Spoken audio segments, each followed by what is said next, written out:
Le marathon de Paris 2013, c'est là que tout a commencé. Avant de me fixer cet objectif, je courais simplement pour le plaisir, mais sans réelle motivation. Et sans motivation particulière, pratiquer un sport se fait presque toujours sans être régulier et sans être totalement investi à 200%. Mais être là juste pour m'imposer une pratique régulière et me vanter ensuite d'être marathonien, ce n'était pas un moteur pour me pousser dehors avec mes baskets aux pieds 3 fois par semaine. Il me fallait aussi une cause noble à défendre, ma cause noble. Alors mon objectif sur ce marathon, c'était de me prouver que j'étais capable de réussir quelque chose de difficile, et donc de combattre l'idée qu'on m'a mise dans la tête depuis tout petit, que je ne suis capable de rien et que je n'ai pas le profil d'un sportif, qu'il soit simplement amateur. Mission accomplie avec en prime mon père qui me téléphone pour me féliciter. Sacrée émotion.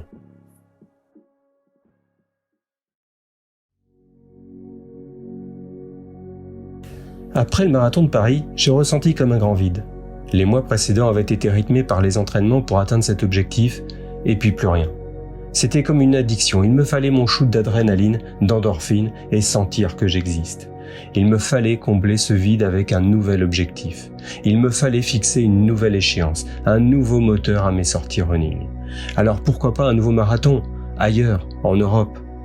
Et alors que j'explore la plateforme YouTube en quête d'abo marathon, je tombe là-dessus, un résumé de la dernière édition de l'UTMB à Chamonix. Je prends littéralement une claque. Je ne savais pas ce qu'était le trail et encore moins l'ultra trail.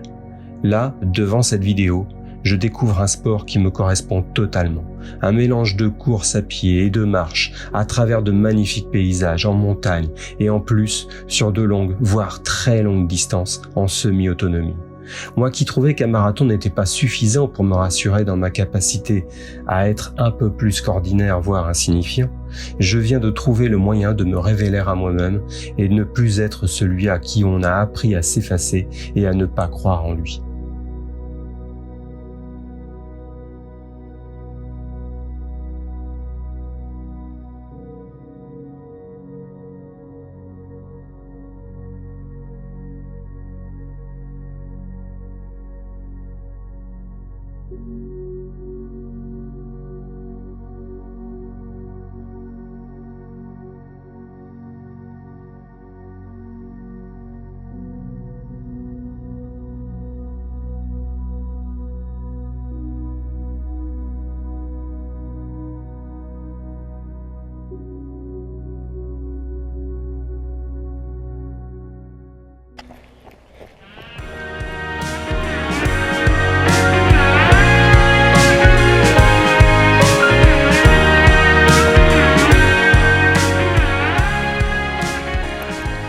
Mais l'UTMB est une course qui se mérite, les places sont limitées, alors il faut cumuler des points qualificatifs sur d'autres courses, et ce sera chose faite plusieurs années de suite.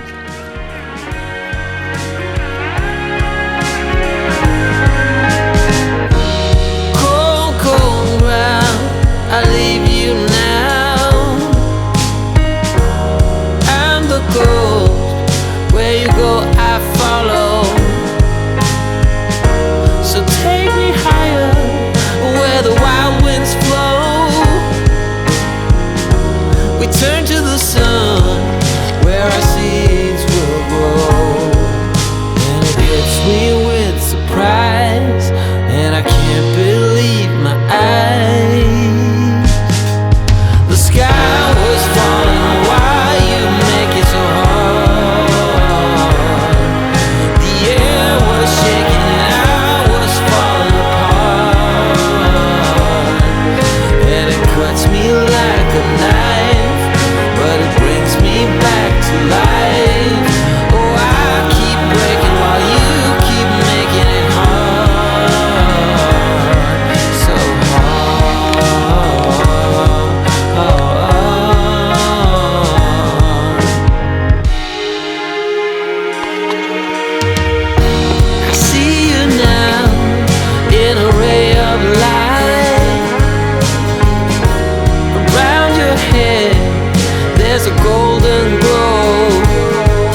but it brings me back to life. Oh, I keep breaking while you keep making it hard. So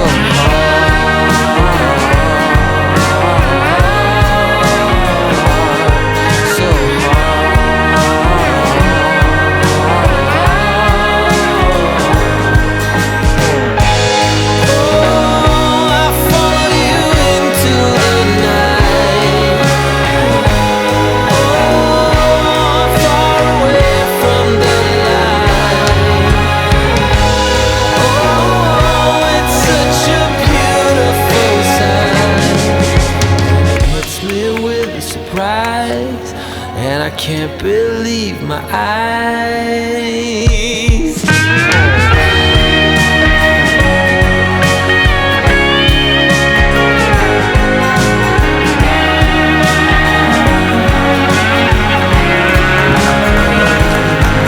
Oh, it cuts me like a knife, but it brings me back to life. Oh, I keep breaking while you keep making it hard.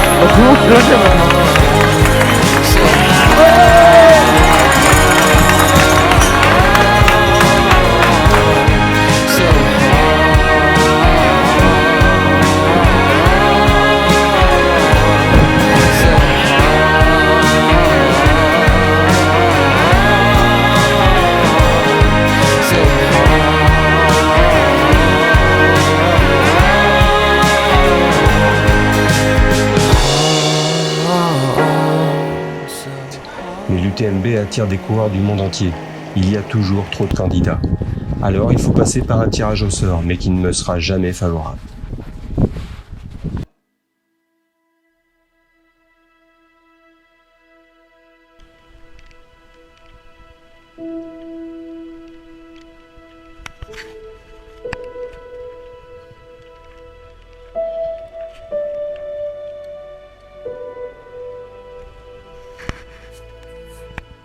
En 2021, alors que le tirage au sort ne m'est encore une fois pas favorable, l'organisation me propose de basculer sur la TDS.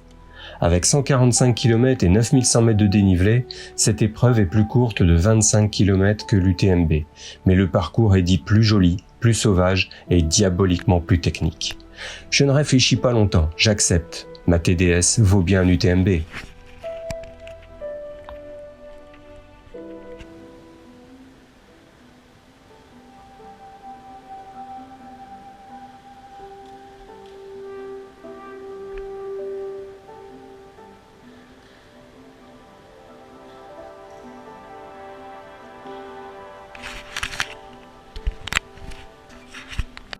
Bonjour à toutes, bonjour à tous. Le monde du trail et la grande famille de l'UTMB sont en deuil ce mercredi. En cause, le terrible accident qui a coûté la vie à un coureur tchèque peu après minuit ce mercredi matin. Engagé sur la trace des Ducs de Savoie, un tracé de 145 km, plus de 9000 mètres de dénivelé et sobrement intitulé TDS par les intimes, le compétiteur a donc chuté dans un passage escarpé sur les hauteurs de Pralognan. Malgré la rapidité des forces d'intervention, il est mort des suites de ses blessures. Un drame qui a poussé l'organisation à interrompre la suite de la course, comme nous l'explique Catherine Poletti, présidente de l'UTMB Group et créatrice de la très célèbre course. Quand on fait intervenir un hélicoptère dans ce domaine-là, eh bien, les pales de l'hélicoptère peuvent projeter des cailloux partout. Donc, à ce moment-là, on arrête la course, on la met en pause, là où elle est, pour pouvoir effectuer l'intervention héliportée. Et c'est la raison pour laquelle on a interrompu la course. Les gens ont attendu là-haut, il faisait nuit, ils avaient froid, et donc on s'est organisé pour les faire redescendre sur Bourg-Saint-Maurice et organiser tout leur rapatriement avec des bus pour pouvoir être rapatriés à Chamonix. Si 293 coureurs étaient déjà passés par la descente du passeur de Pralognan et ont donc pu poursuivre leur course, les quelques 1200 autres compétiteurs ont donc dû s'arrêter à mi-parcours et rapatrier sur Chamonix. Pour autant, le reste des autres compétitions de la semaine ne devrait pas être impacté. Il y a plusieurs sortes de respect qui sont dus. La tristesse et pas de paillettes, ça c'est dû au coureur qui a eu un accident. Par contre, respecter les coureurs qui sont venus faire cette course après tant de temps, eh bien, on doit les respecter aussi. On respecte la vie, on respecte la fin de la vie, mais on respecte tout.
Suite à l'interruption de l'épreuve l'an dernier, je reviens cette année à Chamonix sur la TDS. Après une première tentative, je suis bien conscient des difficultés qui m'attendent. Et comme j'ai bien l'intention de réussir, je vais mettre tous les moyens. 7 mois de préparation physique, de rééquilibrage nutritionnel et plusieurs courses de préparation lors desquelles j'améliore de façon conséquente mes temps de référence. Cette fois, je suis prêt à vaincre celui que j'ai rebaptisé le monstre, ma TDS 2022.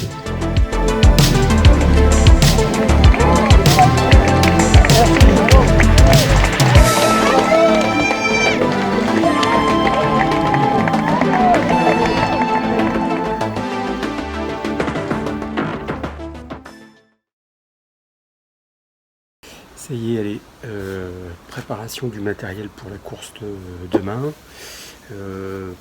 Heureusement, il y a de très bonnes conditions météo et on ne devrait pas donc emporter de kit canicule ni de kit grand froid. Ça c'est sympa parce que du coup ça fait une économie dans la quantité de matériel à emporter, donc un poids un petit peu plus restreint sur le sac, donc ça fait toujours ça de prix pour le confort en course. Alors voici un petit peu ce qui est prévu d'être emporté demain pendant la course. Allez, petite présentation rapide du matériel. On commence donc effectivement par le sac Salomon, un Advanced de Skin 12, très léger, très pratique et très compartimenté, donc c'est parfait. Adopté, sur lequel on va effectivement ranger le maillot manche longue, obligatoire, tout comme le pantalon, type collant, dans lequel on va aussi ranger deux lampes frontales. La lampe frontale principale, une nano de chez Petzl avec batterie, et comme c'est un modèle hybride, on peut y monter également un jeu de piles. Et puis ça, donc la frontale ici de secours en cas de problème. Le kit de survie obligatoire lui aussi, papier toilette, couverture de survie, bande élastomère, Doliprane, carte d'identité. Les bâtons de marche qui seront souvent à la main, mais s'ils ne sont pas à la main, ils seront montés à l'arrière donc de la ceinture, dans laquelle qui est très bien compartimentée aussi, dans laquelle on peut ranger des barres, sur laquelle on peut aussi monter son dossard. Voilà, les gants qui vont avec les bâtons de marche. Dans le matériel obligatoire, toujours la veste coupe-vent imperméable, le pantalon imperméable. Là, c'est le brassard au cas où j'ai un petit peu froid en altitude au niveau des bras. Pareil pour les gants fins et légers. Pour la nuit, donc bonnet. Le jour, un bœuf qui sera monté au poignet pour s'éponger de la transpiration, mais éventuellement ça peut protéger un peu plus du soleil. Pour des conditions un petit peu plus rudes, et c'est obligatoire, c'est des gants imperméables. De quoi pouvoir s'alimenter sur les ravitaillements, donc couvert, un gobelet pliant, le petit gobelet ici, voilà, tout ça c'est obligatoire aussi. Tout comme d'ailleurs le masque, voilà, un masque de chez Salomon, lunettes de soleil obligatoire aussi. Et puis donc une capacité d'1 litre obligatoire représentée par ces deux flasques que je complète avec ces deux flasques supplémentaires pour les parties les plus longues et les plus difficiles du parcours.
c'est nickel ça.